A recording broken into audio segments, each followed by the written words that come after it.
So in this video, we're going to be installing some fishing lights. I got 5 of them that are going to go on in total, but I'm not going to bore you with making me watch every single one of those installs. So we're going to do one, and then I'm just going to show you the time lapse of me installing the rest of them. And here you can see I'm using a grommet to kind of mark the area where I'm going to drill the hole so I can run the wires. And before anybody jumps off in the comments about how the grommets don't do anything for waterproofing, I'm fully aware of that. This is just to help the wires to prevent them from chafing against the raw fiberglass. I have ordered clamshells to go over top of them to do the waterproofing. I just didn't have them the day that I shot this video, so I will install those later, and I'm probably not going to record that. I mean, that's about as straightforward as it can get, and I really don't have any value to add on that.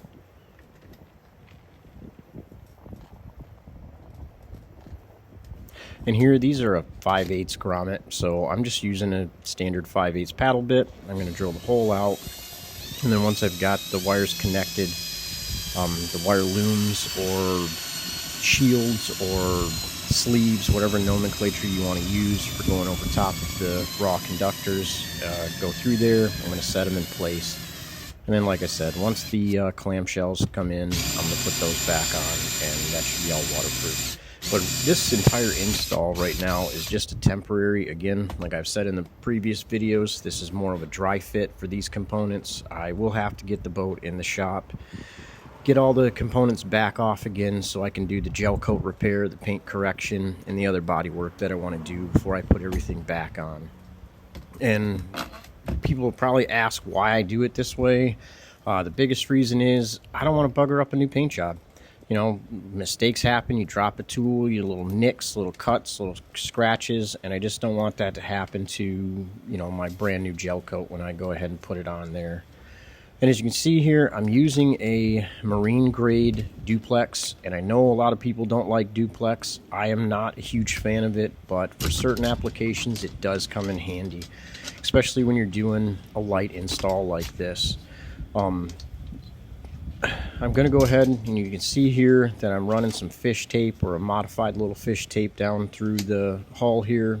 And this might be a little bit overkill because of the small distances that I have to go, but I've been pulling wire for a really long time, and it is just sometimes a pain in the ass to get the end of just a raw piece of wire. So I do like to use a fish tape to get started and to get my pulls going.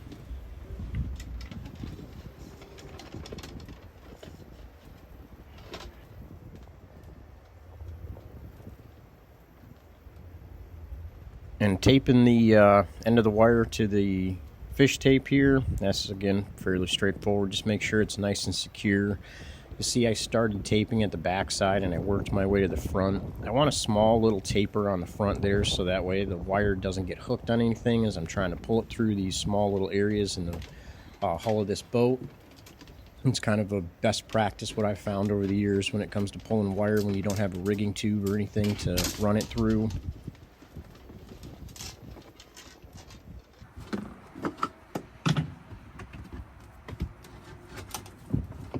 And then I got it through that first section there, or that first access hole. I forgot to film that part. But now I'm going to go through down here into, it's not necessarily the bilge area, but down into the hull itself through this other access port. And then I've got to come up behind the console and get it up into the console.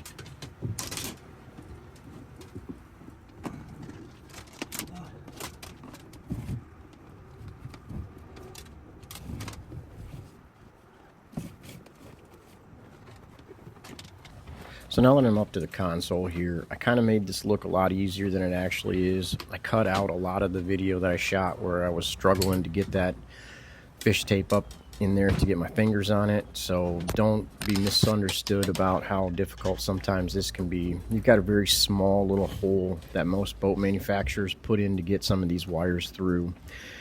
And if you're coming in like I am when someone else hasn't left you either a rigging tube or another rope or wire in there to connect your wire to help get it through there, it can be a royal pain in the ass to get this started. So I did get it up in there.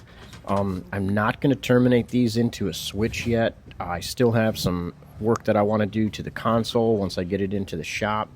I've got a brand new switch panel Each one of these lights is going to be on an individual switch of its own, and that switch bank is going to have one master. That way, if I want to leave the switches on and just use the master to turn them on and off, I can. But it also gives me the availability that if I only want to have, let's say, the starboard forward light on, I can. Or if I want to have like the port aft light on, or if I want to just have the forward light on, I can do them in different configurations. So once I get it all disconnected from the fish tape here, I'm going to label it. I'm actually just going to write right on the duplex where it goes, what it's connected to. And that way, when I come back after I've done the gel coat and the repairs to the console, I've got the switch panel and everything in, I know right where everything's at, so I don't have to guess.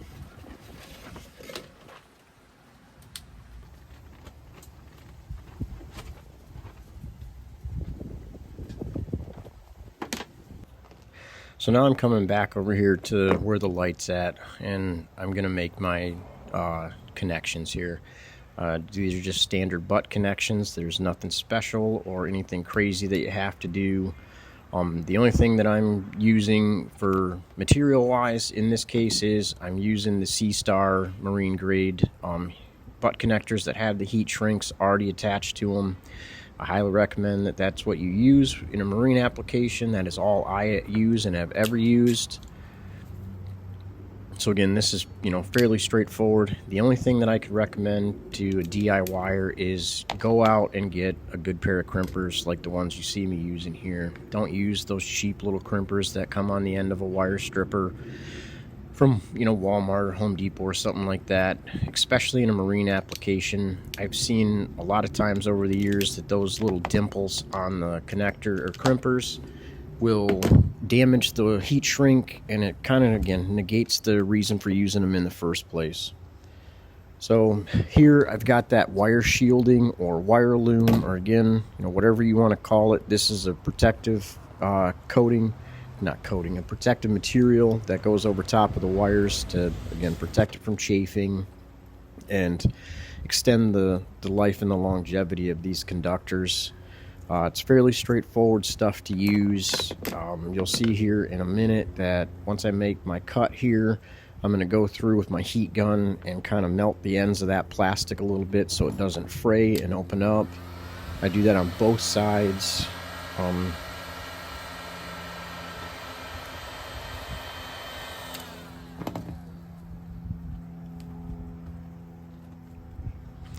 And right now what you see me doing here is I'm just kind of flexing this up a little bit. These are kind of like a Chinese finger trap. They will open up in one direction, but when you pull them in the opposite direction, they get really tight.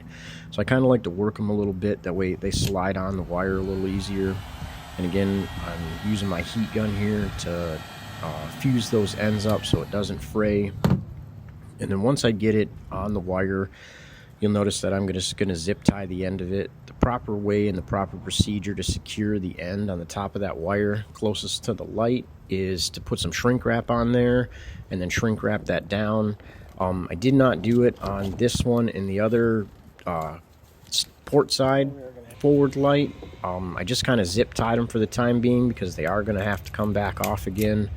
But for the sake of the video, on the two aft lights, the port and the starboard, I did use the shrink wrap and kind of made them look finalized so I could show you guys what they look like in the video.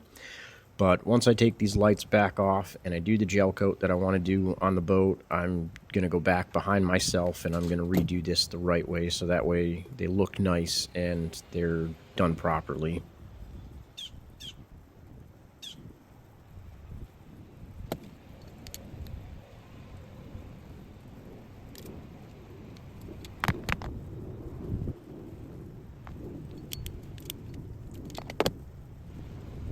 So here's another little tip that I'll give you. I always use a heat gun when I am making these shrink wrap connectors close up. I never use a torch and I never use a lighter on there. I know a lot of guys do and a lot of people don't have any issues with them, but I would choose not to do that because I don't want to take the chance. I've seen too many times where they get burnt, they get overcharred, and then they're basically useless. So to get a nice consistent heat on that, I always use a heat gun.